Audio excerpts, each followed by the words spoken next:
జగన్మోహన్ రెడ్డి గారు ముఖ్యమంత్రిగా ఉన్నప్పుడు రోజుకొక పాత్రధారి స్క్రీన్ మీదకి వచ్చేసేవాళ్ళు.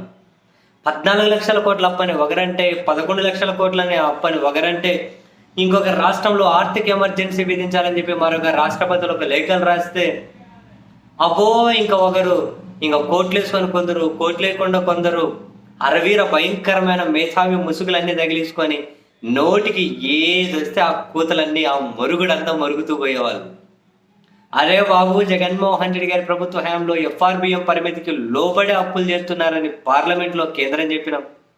ఆర్బీఐ నివేదికలు చెప్పినా, ఎస్బీఐ రీసెర్చ్ నివేదికలు చెప్పినాం. ఈ మరుగుడు మాత్రం పోతూ ఉండే. ఆ మరుగుడు వాళ్ళకు సపోర్ట్గా మరికొందరు సోషల్ మీడియాలో కింద జనం కూడా కామన్ సెన్స్ అనేది లేకుండా ఆ మరుగుడు కొందరు మద్దతు ఇచ్చుకుంటూ పోతూ ఉంది. చివరికి మొన్న చంద్రబాబు సార్ ముఖ్యమంత్రి అయిన తర్వాత మొన్నటికి మొన్న ఆంధ్రప్రదేశ్ అసెంబ్లీ బడ్జెట్ ప్రవేశపెడుతూ చెప్పింది ఎంత? 6,40,000 కోట్ల చిల్లర ఆంధ్రప్రదేశ్ అప్పు అని. జగన్ గారి హయాంలో చంద్రబాబు గారి హయాంతో పోలిస్తే అప్పుల పర్సెంటేజ్ తక్కువనే పెరిగింది అని. కానీ పాత్రదారులు రకరకాలుగా రోజు శ్రీలంక అయిపోతుంది, వెనిజులా అయిపోతుంది, పాకిస్తాన్ అయిపోతుంది, నాన్న మరుగుడు మరిగారు. సరే, ఇప్పుడు చంద్రబాబు సార్ ముఖ్యమంత్రి అయ్యారు, 6 నెలలు అవుతుంది. 6 నెలల్లో బడ్జెట్ లోపల అప్పులే 75,000 కోట్లు ఉన్నాయి. 500 కోట్లు తక్కువ, 400 కోట్లు తక్కువే. 75,000 కోట్లు రౌండ్ ఫిగర్ బడ్జెట్ పరిధిలో ఉన్న అప్పులే. అవుట్ ఆఫ్ ది బడ్జెట్ ఎంత?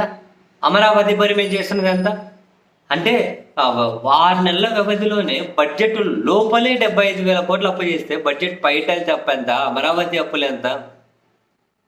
6 నెలల్లో ఇవేం అప్పులండి బాబు?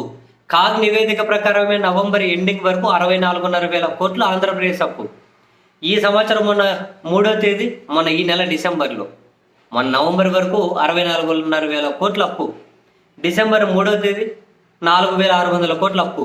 ఇప్పుడు మళ్ళీ వచ్చే మంగళవారం 5,000 కోట్ల అప్పు. ఈ సంవత్సరానికి వీడ్కోలు 5,000 కోట్ల అప్పుతో పలుకుతున్నారు మంగళవారం. అంటే ఇవి మళ్ళీ ఒక 9,500 కోట్లు. అంటే దగ్గర 75,000 కోట్ల రూపాయలు 6.5 నెలలు తిరగకముందే 74,000 కోట్లు బడ్జెట్ లోపల. బడ్జెట్ బయట 1,000 కోట్లు ఉన్నాయి. అమరావతి పేరు మీద 1,000 కోట్లు ఉన్నాయి. ఏ పథకాలు ఇచ్చారు? ఏ పథకాలు ఇచ్చారు? మీ అకౌంట్లలో ఎవరి అకౌంట్లకి ఎంత డబ్బులు పడింది? ఈ 6.5 నెలల్లో మీ అకౌంట్లో ఎవరి అకౌంట్లో ఎంత బడ్జెట్ పడింది? అదిగో ₹1 మా అకౌంట్లోకి డబ్బు పడిందని చెప్పి చూపెట్టండి. ఏ రూపంలో పడింది? ఏ సంక్షేమ పథకం ఇచ్చారు?